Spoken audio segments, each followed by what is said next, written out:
strange, yet well authenticated, and has given rise to many theories that the symbol of the cross was already known to the Indians before the arrival of Cortes. In the island of Cozumel, near Yucatan, there were several, and in Yucatan itself there was a stone cross, and there an Indian, considered a prophet among his countrymen, had declared that a nation bearing the same as a symbol should arrive from a distant country.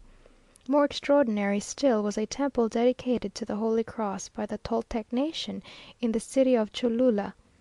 Near Tulansingo also there is a cross engraved on a rock with various characters which the Indians by tradition attribute to the apostle Saint Thomas. In Oaxaca also there existed a cross which the Indians from time immemorial had been accustomed to consider as a divine symbol. By order of the Bishop Cervantes it was placed in a sumptuous chapel in the cathedral. Information concerning its discovery, together with a small cross cut out of its wood, was sent to Rome to Paul V, who received it on his knees, singing the hymn Vegia Regis Produent, etc.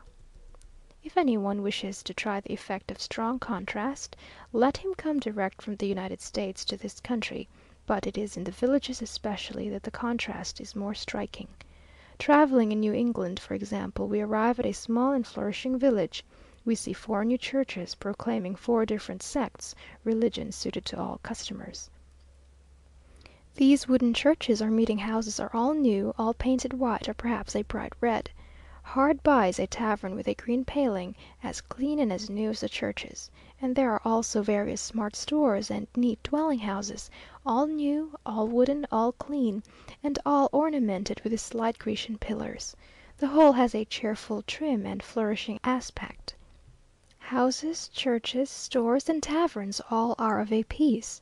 They are suited to the present emergency, whatever that may be, though they will never make fine ruins.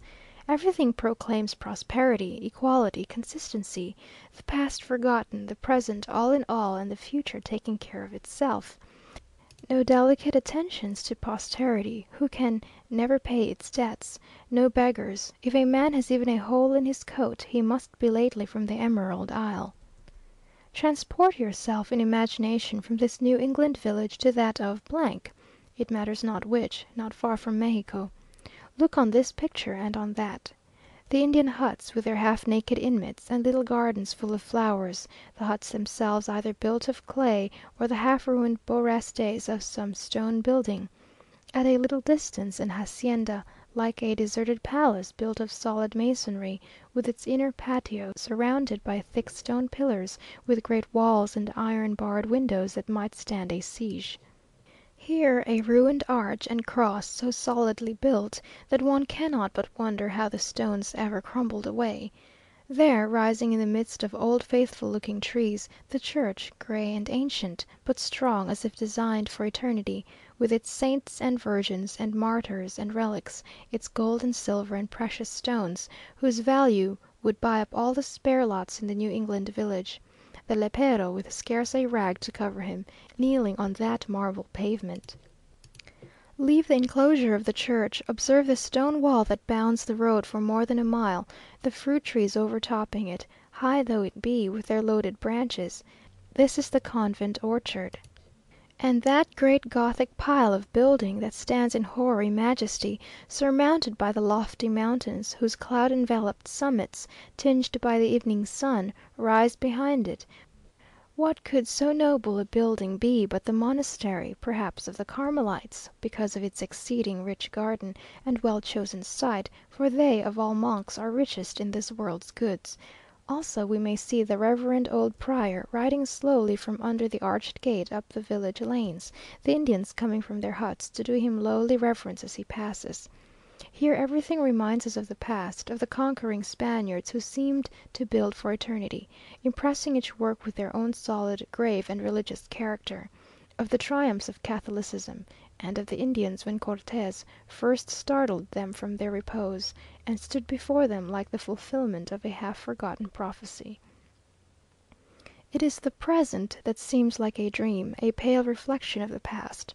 All is decaying and growing fainter, and men seem trusting to some unknown future which they may never see. One government has been abandoned, and there is none in its place. One revolution follows another, yet the remedy is not found. Let them beware lest half a century later they be awakened from their delusion, and find the cathedral turned into a meeting house, and all painted white, the railing melted down, the silver transformed into dollars, the Virgin's jewels sold to the highest bidder, the floor washed, which would do it no harm, and round the whole a nice new wooden paling freshly done in green, and all this performed by some of the artists from the wide awake republic farther north.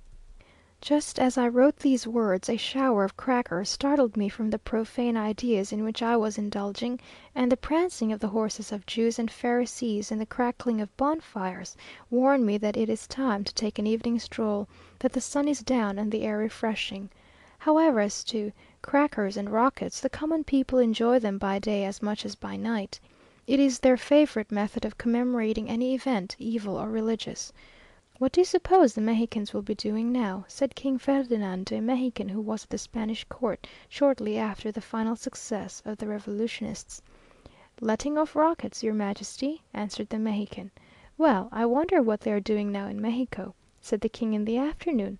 "Tirando cohetes, letting off rockets, your Majesty." His Majesty chose to repeat the question in the evening. "What will your countrymen be doing now?" "The same thing, your Majesty, still letting off rockets."